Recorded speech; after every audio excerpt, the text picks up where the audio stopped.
செந்தமிழன் சீமான் அவர்களை வைரமுத்து அவர்கள் பாராட்டியிருக்காரு. இனி அரசியல் சீமானை கழிக்க முடியாது, அரசியல் சீமான் இல்லாம இருக்காது இதுக்கப்புறம் அப்படிங்கிறத சொல்லியிருக்கீங்க. நீங்க ஒரு விஷயம் எல்லா இடத்துலயும் ஆணித்தரமா சொல்லிட்டு இருக்கீங்க. இனிமே களம் விஜய் இல்லாமல் இருக்காது, விஜய் இல்லாமல் வெற்றி பெறாது, எந்த கட்சியுமே விஜய் இல்லாமல் வெற்றி பெறாது அப்படிங்கறத எல்லா இடத்துலயுமே ரெஜிஸ்டர் பண்ணிட்டு வரீங்க.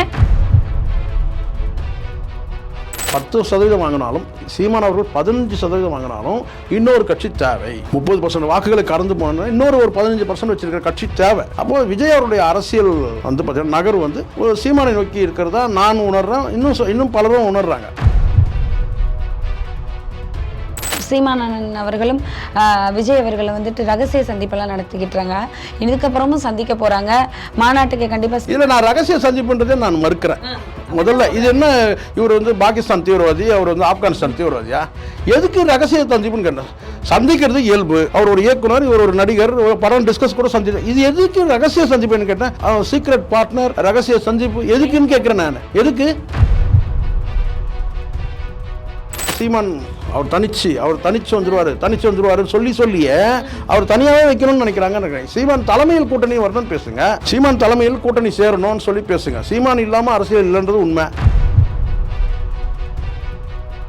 8%க்கு கீழே வாங்கின கட்சிகள் சீமான் தலைமையில் ஏற்றுக்கிட்டவே ஏன் அந்த இலக்கு நோக்கி நம்ம நகர மாற்றோம்? நீங்க தனித்து போட்டிடுங்க, தனித்து நீங்க சொல்லியே அதில் ஏதோ ஒரு சூட்சம் இருக்குதான் நான் பார்க்குறேன். சீமான் தலைமையில் கூட்டணி சொல்லி பழகுங்க. ஏன் அது ஏன் அந்த தயக்கம்?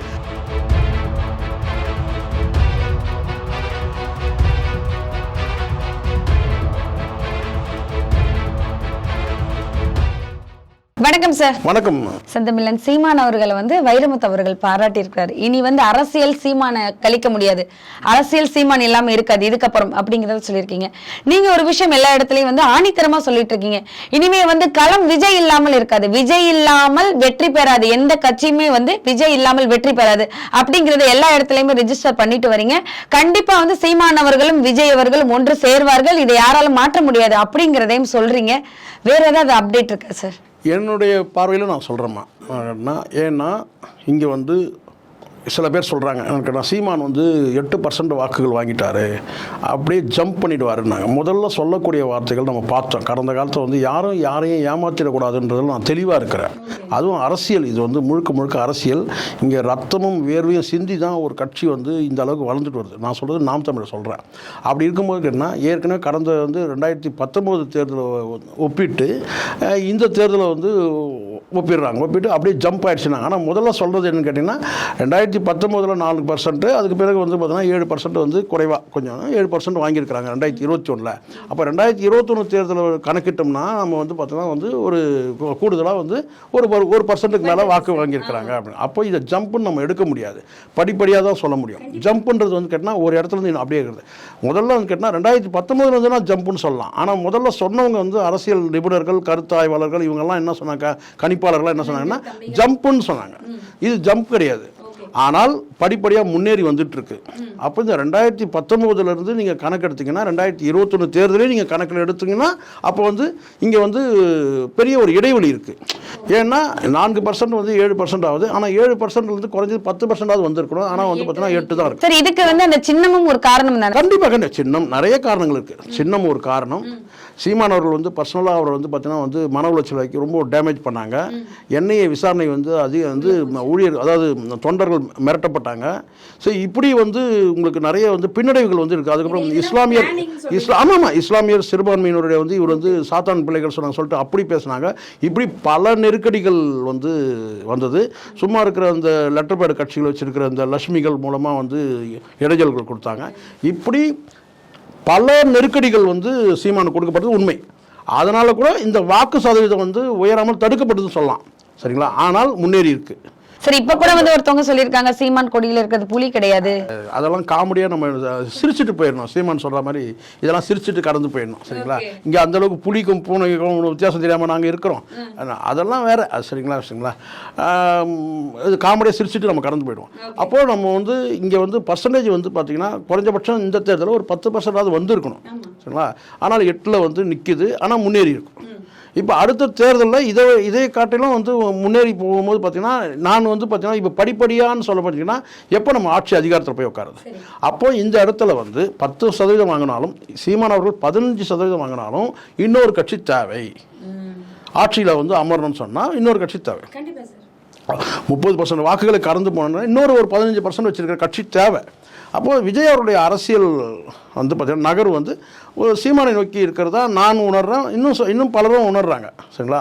அப்போ சீமான் அவர்கள்ட்ட இருக்கிற இந்த 10லேருந்து 15%ம் விஜய் அவர்கள் வரக்கூடிய ஒரு 15%ம் சேர்ந்தால் வந்து பார்த்திங்கன்னா கூடுதலாக இன்னொரு சில உதிரி கட்சிகளை சேர்த்தால் கூட ஆட்சி அமைக்கலாம். இந்த கணக்கு தான் நான் சொல்கிறேன். ஆனால் சில பேர் கேட்டால் அரவிந்த் கெஜ்ரிவால் மாதிரி இருந்து அப்படியே ஜம்ப் ஆகிடுவார்னு கேட்டால் இது வந்து சீமானுக்கு கொடுக்கப்படுற ஒரு அல்வா.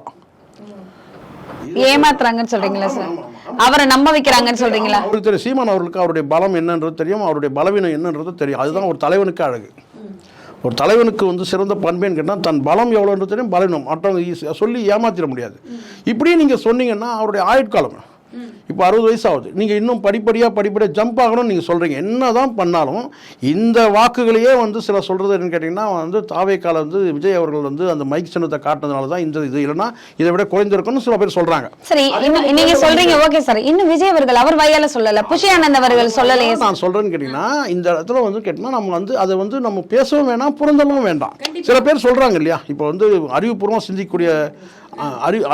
சிந்திக்கக்கூடிய வந்து திராவிட இயக்கத்தில் சார்ந்த நம்ம செந்தில் வேல் வீச்சு சொல்கிறாருன்னா அறிவுபூர்வமாக சிந்திச்சு சொல்கிறார். என்னன்னு கேட்டிங்கன்னா இது வந்து சீமான் அவர்களுக்கு வந்து ரகசியமான கூட்டணி, வந்து ஒரு சைலண்ட் பார்ட்னர் விஜய், அதனால தான் இந்த வாக்கு சதவீதம் வந்தது. இல்லைன்னா வந்து பார்த்தீங்கன்னா 5% கூட தாண்டி இருக்காது அப்படிலாம் சொல்கிறாரு. இருங்க நான் சொன்னேன், இவ்வளோ அறிவுபூர்வமாக வந்து சிந்திச்ச செந்தில் வேல் வீச்சு அப்படியே இன்னொன்னையும் சொல்லியிருக்கணும். என்னன்னு கேட்டால் திராவிட முன்னேற்ற கழகத்தில் வந்து அந்த வாக்கு வந்து ஒரு 6% வாக்கு எங்கே போச்சு அதையும் அவர் சொல்லியிருந்தாருன்னா நம்ம அது வந்து ரொம்ப நம்ம சிறப்பாக இருந்திருக்கோம். அதை தான் நானும் சொல்கிறேன். அந்த வாக்குகள் வந்து நான் சொல்லுவேன்னு வந்து பார்த்தீங்கன்னா வந்து சீமான் அவருக்கு தான் வந்திருக்கு அப்படின்னு நான் சொல்ல முடியும். ஏற்றுக்கிறாங்களோ இல்லையோ நான் சொல்கிறேன். இப்போ நீங்கள் சொல்கிறீங்கல்ல என்ன விஜய் அவர்கள் வந்து மைக் சின்னத்தை காட்டினார், ஒரு சிம்பிள் காட்டினார், அதனால தான் வந்து இந்த வாக்கு சதவீதம் உயர்ந்திருக்குன்றீங்க. நான் அதை ஏற்றுக்கிறேன். நீங்கள் சொல்கிறத நான் ஏற்றுக்கிறேன். அண்ணன் வந்து தம்பி வந்து அண்ணனுக்கு உதவினாரதை கூட நம்ம எடுத்துப்போம். அதே சமயத்தில் நீங்களும் சொல்லுங்கன்னு கேட்டால் அந்த 6% வாக்கு சரிஞ்சது இல்லை, அது எங்கே போச்சு அதையும் நீங்கள் சொல்லணுமா இல்லையா? நீங்கள் மிகப்பெரிய ஊடகவியலாளர், பத்திரிகையாளர், செந்தில் வேல் வீச்சு. அப்போ நீங்கள் சொல்லுங்கள், திமுக வந்து போன அந்த 6% வாக்கு வந்து சீமானுக்கு போயிருக்கா அல்லது வந்து 3வது அணிக்கு போயிருக்கா சொல்லுங்கள். இல்லை அதிமுக போயிருக்கா, அண்ணாமலை தலைமையிலான இந்த பிஜேபி தலைமையிலான நீங்கள் சொல்லுங்கள். இப்போ ஒரு கட்சிக்கு வந்து இன்னொரு கட்சி ரகசிய பார்ட்னர் அந்த பர்சன்டேஜ் வாக்குகள் வந்து வாங்கியிருக்கிறாரு, சீமான் வாங்கியிருக்கிறாரு நீங்கள் சொல்கிறீங்க இல்லையா? தாவேக்கா வந்து ரகசியமாக ஆதரவு தெரிவிச்சா தான் இந்த வாக்குன்னு சொல்லிட்டு நீங்கள் ஒரு புலனாய்வுக்கு புள்ளியாக நீங்கள் கண்டுபிடிச்சி நீங்கள் சொல்கிறீங்கல்ல. அப்போ இதையும் சொல்லுங்கள், இந்த 6% வாக்குகள் எங்கே போச்சு அதையும் சொல்லணுமா இல்லையா? சரி, இது ஒரு பக்கம் போனால் அவர் பெரிய நம்ம வந்து அதை விட்டுருவோம், பாவம் விட்டுருவோம்.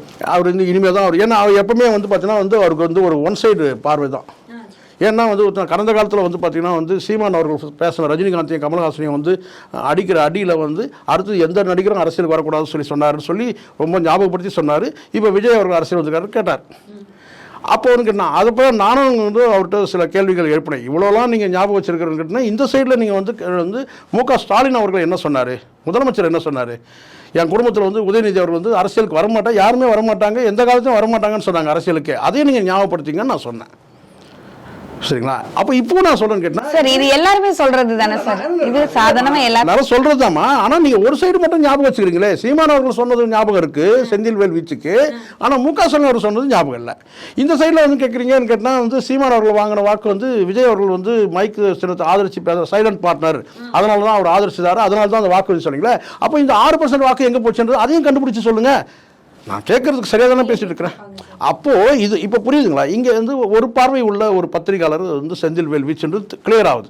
சரி, ஒரு பாவம் வாங்கின வந்து ஏதாவது வந்து சொன்ன கேட்டால் வாங்கின காசுக்கு மேலே கூவரானு சொல்லுவாங்க இல்லையா? அப்படி கூவிதான் ஆகணும் செந்தில் வேல் வீச்சு. நமக்கு அப்படி இல்லை. நம்ம எந்த பக்கமும் வந்து நியாயமாக தான் நம்ம பேசுவோம், யாருக்கு ஆதரவு. நான் இப்பவும் கூட நான் சொல்கிறேன், ஒருவேளை இந்த 1% வாக்குகள் வந்து பார்த்திங்கன்னா வந்து விஜய் அவர்கள் வந்து அண்ணனுக்கு வந்து காட்டி வந்து ஆதரவாக வந்து மைக் சிம்பல் காட்டுறதுனால கூட வந்திருக்கலாம். ஆனால் இப்போ நான் சொல்ல கேட்டால் அந்த ஜம்ப் பண்ணுவாங்கன்னு சொல்கிறாங்க இல்லையா, வாக்கு ஜம்ப், அது நம்ம சொல்லணும். படிப்படியாக வந்து கேட்டால் இந்த தேர்தலுக்கு அப்புறம் 2026 வந்து 3% வரலாம், அதுக்கப்புறம் ஒரு 3% வரலாம். இப்படியே போனால் எப்போ ஆட்சி அதிகாரத்துக்கு வருது? அப்போது இந்த இடத்துல ஒரு கூட்டணி தேவை. சீமான் அவர்கள் வந்து பாத்தீங்கன்னா வந்து யார் சார் தெளிவா சொல்லணும்னா நீங்க வந்து சீமான் அவர்கள் ஆட்சிக்கு வரணும், அதுக்கு ஒரு கூட்டணி தேவை. தனியா இருந்தா சாதிக்க முடியாதுங்கிறீங்க. விஜய் தலைமையில ஆட்சி அமையணும் அல்லது சீமான் தலைமையில ஆட்சி அமையணும், அது யாருன்றது அவங்க தான் முடிவு பண்ண, நம்ம முடிவு பண்ண முடியாது. ஆனால் வந்து கூட்டணி தேவை. சீமான் தலைமையில் கூட்டணி, அதனால தான் நான் கேட்டேன் தனித்துன்னு சொல்றதை விட சீமான் தலைமையில் கூட்டணின்னு சொல்றேன். சார் ஒரு சில விஷயங்கள்லாம் பேசினாங்க. சீமானன் அவர்களும் விஜய் அவர்களை வந்துட்டு ரகசிய சந்திப்பெல்லாம் நடத்திக்கிட்டாங்க, இதுக்கப்புறமும் சந்திக்க போறாங்க மாநாட்டுக்கு கண்டிப்பா. இதுல நான் ரகசிய சந்திப்புன்றதை நான் மறுக்கிறேன். முதல்ல இது என்ன, இவர் வந்து பாகிஸ்தான் தீவிரவாதி, அவர் வந்து ஆப்கானிஸ்தான் தீவிரவாதியா, எதுக்கு ரகசிய சந்திப்புன்னு கேட்டேன். சந்திக்கிறது இயல்பு. அவருடைய வந்து நீங்க வந்து அரசியல்வாதியாவே விட்டுருங்க, அரசியல்வாதியோட சந்திக்கலாம், தப்பு இல்லை. அவர் ஒரு இயக்குனர், இவர் ஒரு நடிகர், ஒரு படம் டிஸ்கஸ் கூட சந்திச்சு, இது எதுக்கு ரகசிய சந்திப்புன்னு கேட்டேன். சீக்ரெட் பார்ட்னர், ரகசிய சந்திப்பு எதுக்குன்னு கேட்குறேன் நான். எதுக்கு சந்திச்சா என்னன்னு கேட்குறேன். அவர் தான் வெளிப்படையாக சொல்கிறாருல்லன்னு கேட்டேன். மாநாட்டுக்கு அழைச்சா நான் போவேன்றாரு, அவரும் அழைக்க தான் போகிறாரு, அது நடக்க தான் போகுது. இதெல்லாம் சரி. இல்ல சார், எனக்கு ஒரு கேள்வி சார், சீமான் அண்ணன் மட்டும்தான் அழைப்பாரா? அவர் எல்லா தலைவர்களையும் தான் அழைப்பார்? இல்லை, நான் வந்து ஒரு விஷயம் இருக்குமா, விஜய் அவர்களுடைய எதிர்காலத்தில் வந்து நம்ம வந்து ஒரு ஜாதகம் மாதிரி நம்ம கணிச்சு நம்ம பேச முடியாது. ஆனால் அவருடைய நகர்வுகளை வந்து நம்ம வந்து சொல்ல முடியும், நமக்கு வரக்கூடிய தகவல் வச்சு பேச முடியும், இன்ஃபர்மேஷன் வச்சு நம்ம பேச முடியும். சரிங்களா? இப்படி தான் இருக்குன்னு சொல்லிட்டு இப்போ பாருங்கள், இந்த பை எலெக்ஷன் சீமான் அவர்கள் தனித்து போட்டுன்னு அறிவிச்சிருக்கிறாரு.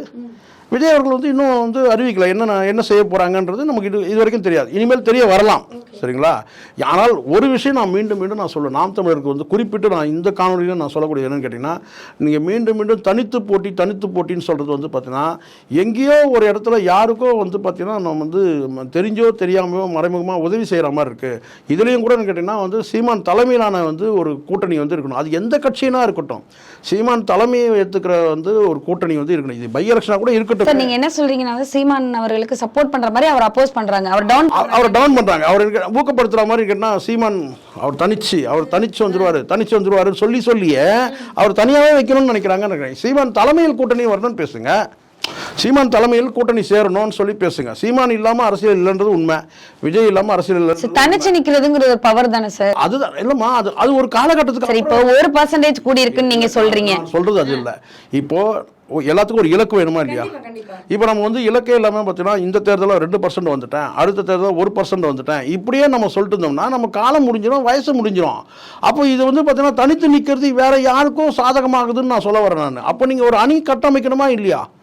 இப்போ 3% இருக்கும்போது நீங்கள் 4% நோக்கிடுங்க, 8% வரும்போது வந்து பார்த்தீங்கன்னா அப்போ அதுக்கு அந்த தலைமை வந்து வலிமையாகுது இல்லை?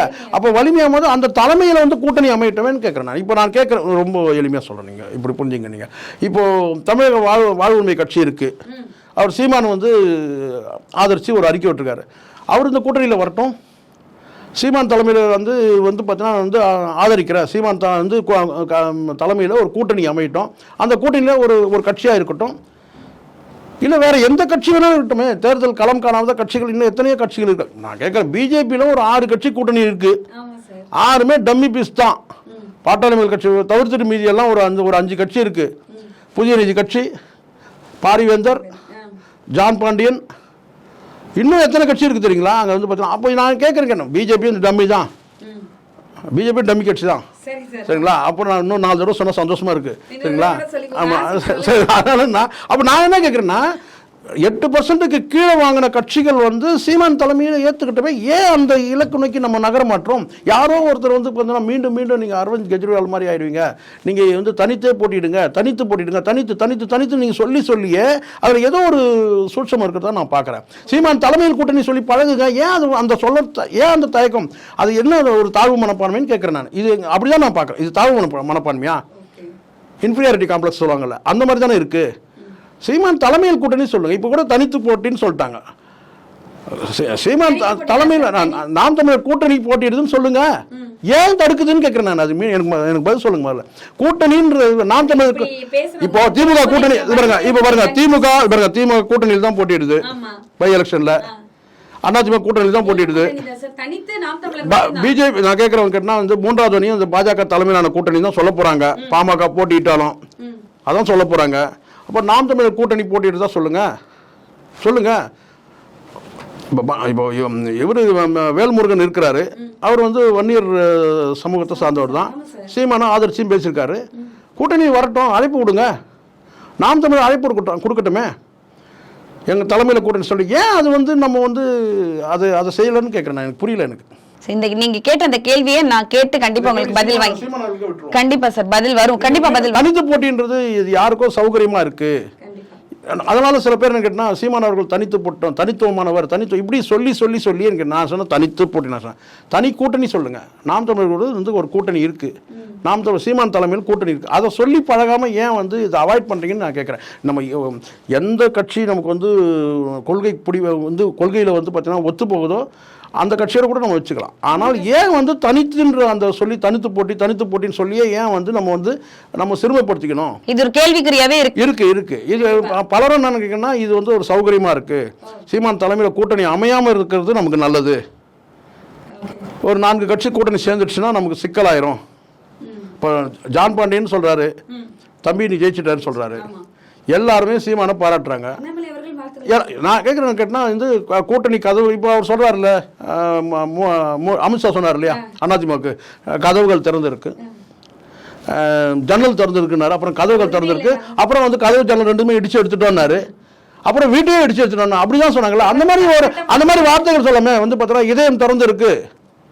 சீமான் அவர்கள் அழைப்புட்டோம், இந்த இடைத்தேர்தலில் வந்து என் இதயம் திறந்துருக்கு, வாங்க கூட்டணிக்கு வாங்க, என் தலைமையில் வந்து யார் கூட்டணிக்குன்னா நாம் தமிழ் தலைமையில் கூட்டணிக்கு வாங்கன்னு அழைப்பிடலாமே. யார் வேணா வரட்டுமே, விஜய் அவர்களே கூட வரட்டுமே. என்ன நடக்குதுங்கிறது நம்ம காத்திருந்தே தான் சார். நான் வந்து ஒரு விஷயம் கிளியராக இருக்கிறவன். ஆனால் நீங்கள் ஒரு மாற்று அரசியல் நீங்கள் முன்வைக்கிறீங்க. மாற்று அரசியலோட யாரெல்லாம் வந்து விரும்புகிறாங்களோ அவங்கள இணைச்சிக்கிறது தப்பு இல்லை. திராவிட இயக்கங்களுக்கு ஒரு மாற்று அரசியல்ன்றது தான் முக்கியமான ஒரு அஜெண்டா. அப்போ அதுக்கு யாரெல்லாம் இணங்கி வராங்களோ அவங்கள சேர்த்துக்கலாமேங்கிறேன் நான். ஏன் அதில் வந்து உங்களுக்கு வந்து தயக்கம்? நீங்கள் தமிழ் தேசிய கொள்கைகளை வந்து யாரெல்லாம் ஏற்றுக்கிறோம், நீங்கள் சொல்லக்கூடிய உங்கள் கொள்கையில் யார் ஏற்றுக்கிறாங்களோ அவங்கள வந்து நீங்கள் கூட்டணியில் சேர்த்துக்கலாமேன்ற நான். அப்போ தனித்துன்றது வந்து பார்த்தீங்கன்னா வேறு யாருக்கும் எங்கேயோ ஒருத்தர் சௌகரியமாக இருக்குதோன்ற அந்த ஒரு அதனால தான் பலரும் கூட வந்து பார்த்தீங்கன்னா வந்து சீமானை வந்து பார்த்தீங்கன்னா உசுப்பேற்றி கேட்டால் நீ தனித்தே போட்டிடுப்பா, நீங்கள் தனித்தே போட்டிடுங்க, நீங்கள் தனித்து போட்டிங்கன்னா எங்களுக்கு ரொம்ப சௌகரியம், ரொம்ப நல்லது அப்படின்னு நினைக்கிறாங்க. 7% 8% கூட வாங்கிக்கோங்க. தனித்துங்கிற ஒரு விஷயம் மாறணும்னு நினைக்கிறீங்க சார். தனித்து போட்டிடும் போது இப்படி நீங்கள் எடுத்துங்க. தனித்து போட்டிடும் போது பார்த்தீங்கன்னா 6% வாக்கு எங்கே போச்சுன்னு தெரியவே இல்லை. அதில் 3% கூட வந்துருக்கட்டுமே, சீமான் அவர்கிட்ட வந்துருக்கட்டும், 2% வந்து 1% வந்துருக்கட்டும். நீங்கள் கூட்டணி அமைச்சிங்கன்னா இன்னும் கூட வரும்ல. அது அதிமுக கூட வந்து ஒரு 2% கூட வந்துருக்கட்டும். நீங்கள் கூட்டணி வச்சிங்கன்னா திராவிட கட்சிகள் மாற்று அரசியல் வைக்கும்போது திராவிட கட்சிகளுக்கு மாற்று சக்தியாக வந்து யாரெல்லாம் உருவெடுக்கணும்னு நினைக்கிறீங்களோ நீங்கள் வந்து நாம் தமிழ் தலைமையை வந்து ஏற்றுக்கலாமே. ஏன் அங்கே தயக்கம் என்னன்னு கேட்குறேன் நான். ஃபைனலி இது கூட்டு சீமான் அண்ணனும் விஜய் அண்ணனும் இணைகிறார்களா இல்லை நீங்கள் இணைச்சு வைக்க போறீங்களா, என்ன நடக்குதுங்கிறத வந்து நம்ம காத்திருந்து பேசலாம், தொடர்ந்து பேசலாம். நன்றி. நன்றிமா.